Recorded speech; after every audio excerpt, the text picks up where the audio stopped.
Started off, I grew up in a very small town called Barstow, California. Grew up in a kind of a dysfunctional family. Lived in about an 18-foot travel trailer out in the middle of the Mojave Desert. So the only other option was if you didn't get on at one of the local trucking companies or the railroad or one of the military bases, you didn't have many options. So I wanted to get out of that town as quickly as possible because I needed the discipline, and I told myself I needed the discipline, because my behavior was kind of rowdy back then, kind of wore out my welcome in my hometown, and thought the Navy was going to solve that for me, So I joined the Navy in 1991, ultimately became a hospital corpsman. I was also an anti-terrorist weapons specialist. I worked with everything from handguns to Stinger missiles, shoulder-launched Stinger missiles. But my behavior that I was trying to run from at home followed me all the way to my duty station. I was a top-notch sailor for what I was doing. I was real good at my job. I was the top of the field, but it was my behavior off base that got me into trouble. It was my behavior when I wasn't working that got me off trouble. Lots of drinking, lots of partying, infidelity, ruined my first marriage, kept, having issues over and over again because of my behavior. My master chief would call me in. I'd end up in the captain's office. They say, you're a great sailor, but you just need to get your life together. And I never quite understood that, I would think, well, I'm good at what I do, let me in, let me stay in, And when I was in, I eventually got deployed.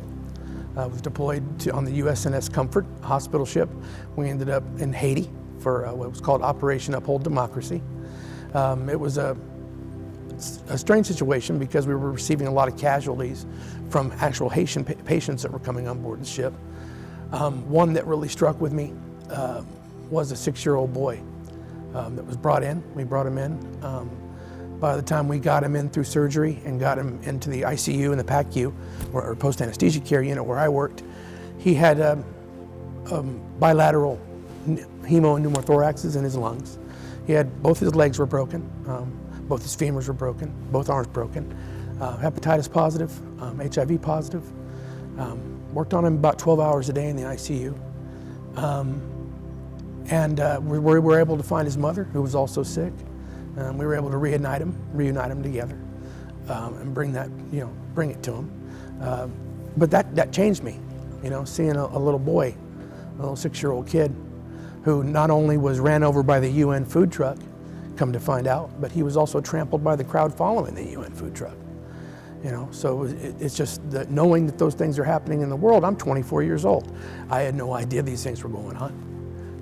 So when I got back home, it kind of changed me a little bit.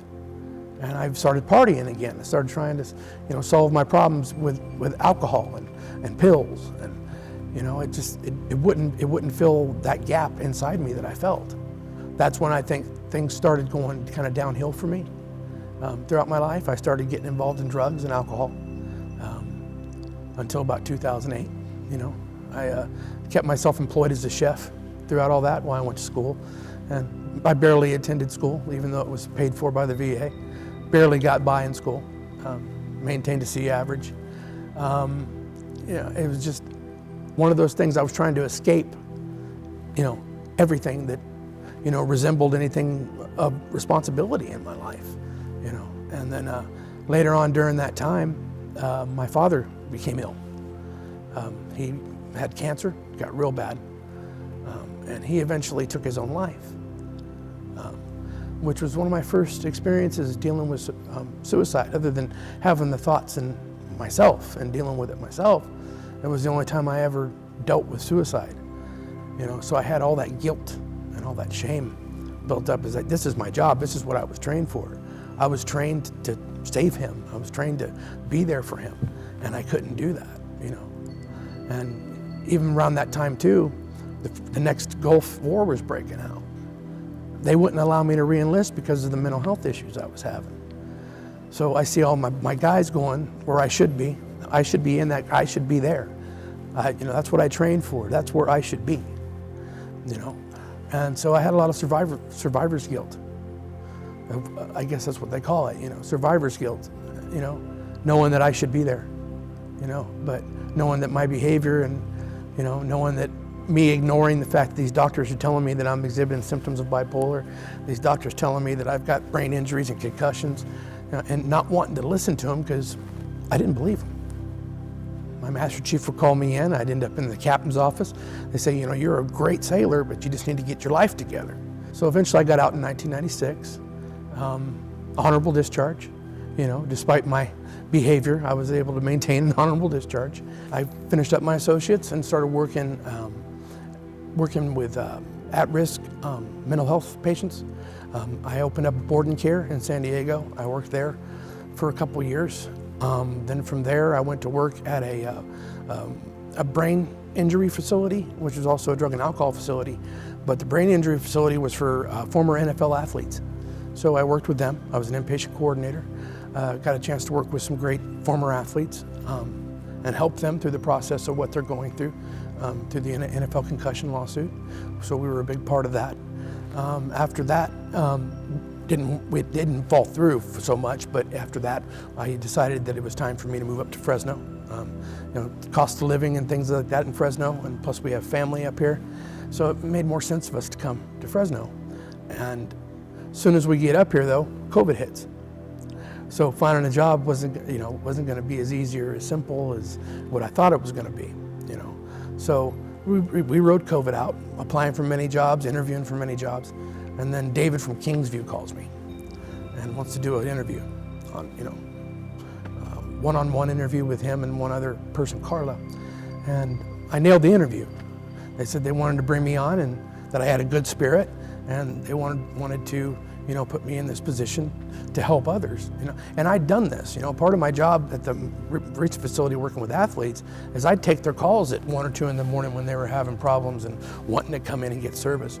It was the same thing, dealing with a drug and alcohol, someone who's coming off drugs and alcohol and taking that phone call because they want to come into the facility to get help. They're suicidal, they're at the end of the rope. They're finally asking for help. Rock bottom is there. So I've been able to handle people in these situations. So I thought, you know what? I'm going to be able to handle them from an opposite standpoint because I've dealt with suicide in my life. Lost my dad to it, And even if, I've also had the feelings. I've also been there. It's gotten dark for me quite a few times in my life.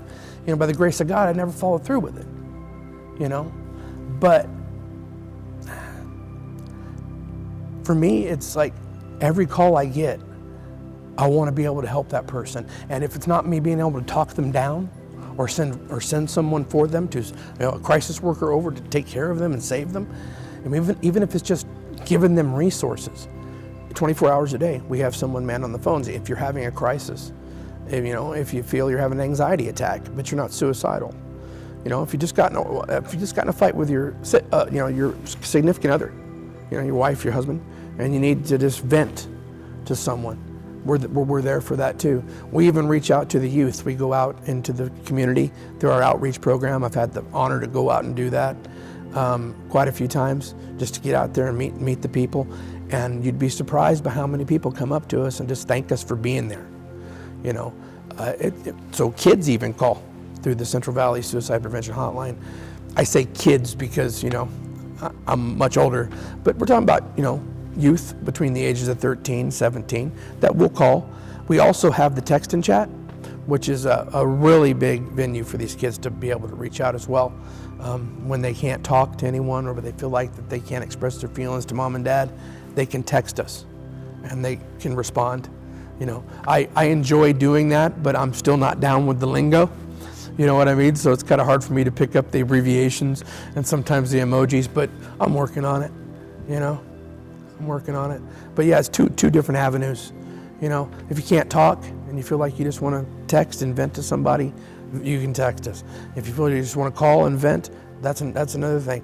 We're still going to assess you. We're still going to ask you those questions just to make sure you're safe. And I tell everybody that by law I have to ask these questions. Please don't take offense. But just a few quick questions and we can move on to your story. And then we just talk to them.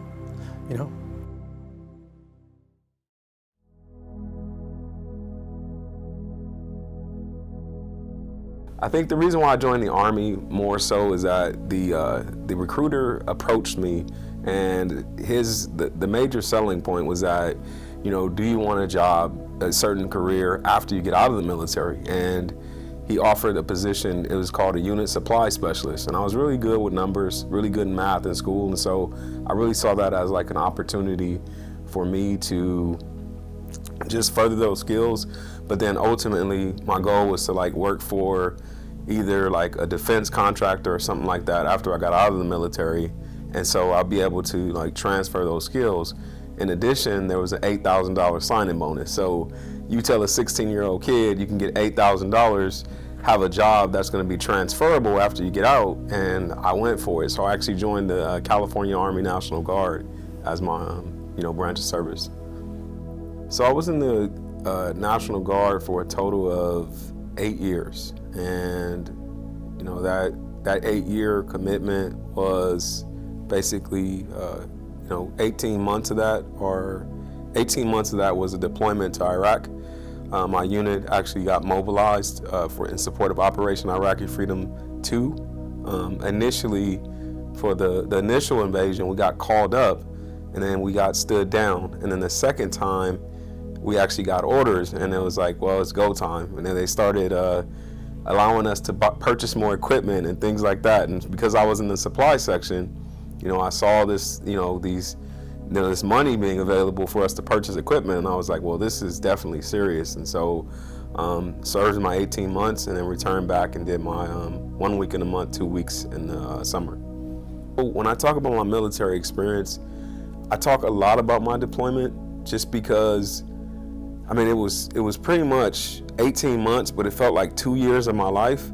It felt like an eternity. And so my part-time service in the Guard, only thing I really remember about the part-time service, like before and after, was really just doing a lot of training, getting ready and prepared just in case we were called back up again. But most of my experience, I spent a lot of time, downrange, or playing in the sandbox. And so it really had an impact on me, I would say. It shaped the way I viewed myself. It shaped the way that I viewed the world around me, the way I think about people, relationships. One of the things that I think goes unnoticed is like when you're down there, in the sandbox, we call it, you expect, family members, things like that, to send letters and to be connected with you, and that doesn't really happen that much.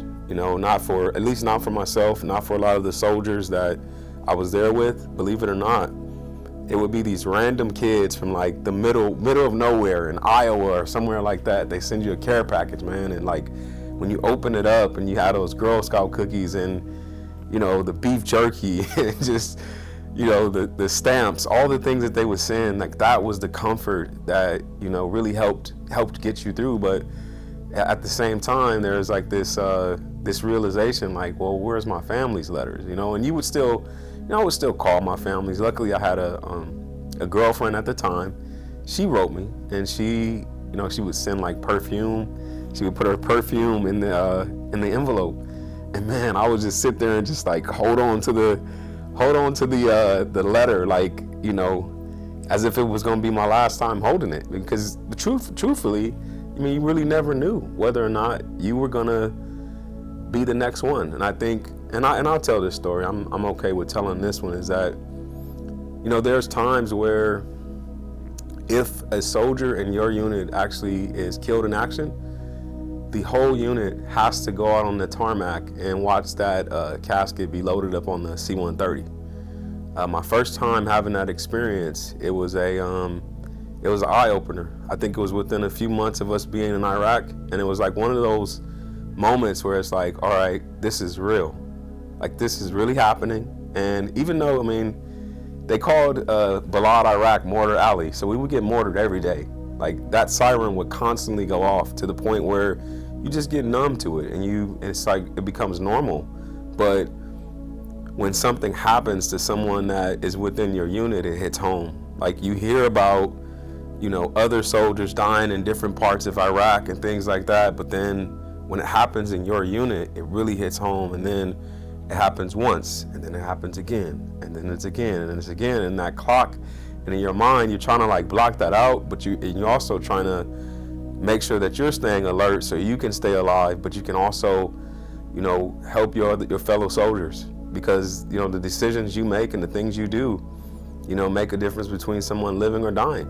I mean, when they would bring their weapons into me, if I'm not making sure that that weapon is mission capable, I would have to live with the guilt if that weapon doesn't fire properly, if I did something wrong, or if I forgot to put a piece back in. And so it's a lot of stress, it's a lot of tension, and I think in the moment, you just keep working, and you work through it, and we support each other. I think I can't understate that. As like, it was the support, the camaraderie, the brotherhood, luckily we had, electricity, and so we would play Halo, Madden, Call of Duty, like all these, that was our downtime. And so that really helped. It's just having that sense of community, and that helped me in the sense that it taught me that even in the most dire situation, as long as you have human connection, then you could pretty much get through anything.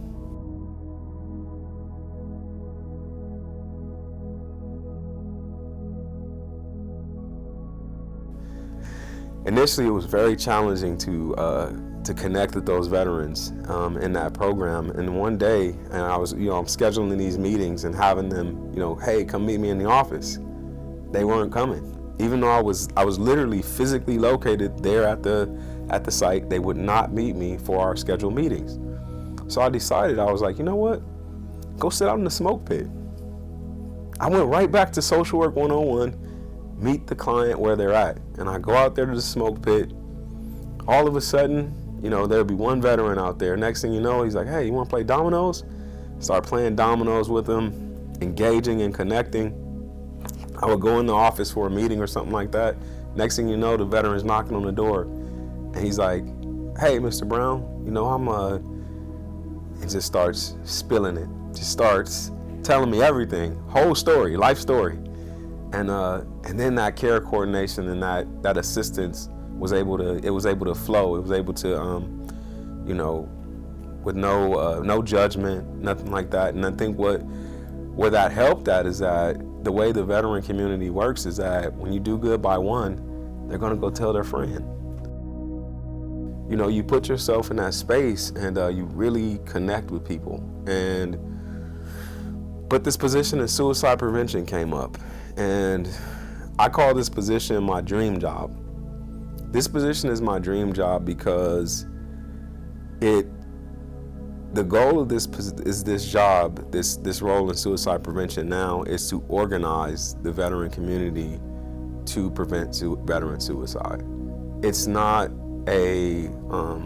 necessarily a medical intervention, like, oh, well, come to the hospital and we'll do X, Y, and Z. This strategy is saying, while you're healthy and there's not a crisis going on and you're a veteran in the community, what strategies can we employ within your community to make sure that you are connected, so that way that's before the suicidal crisis happens, right? While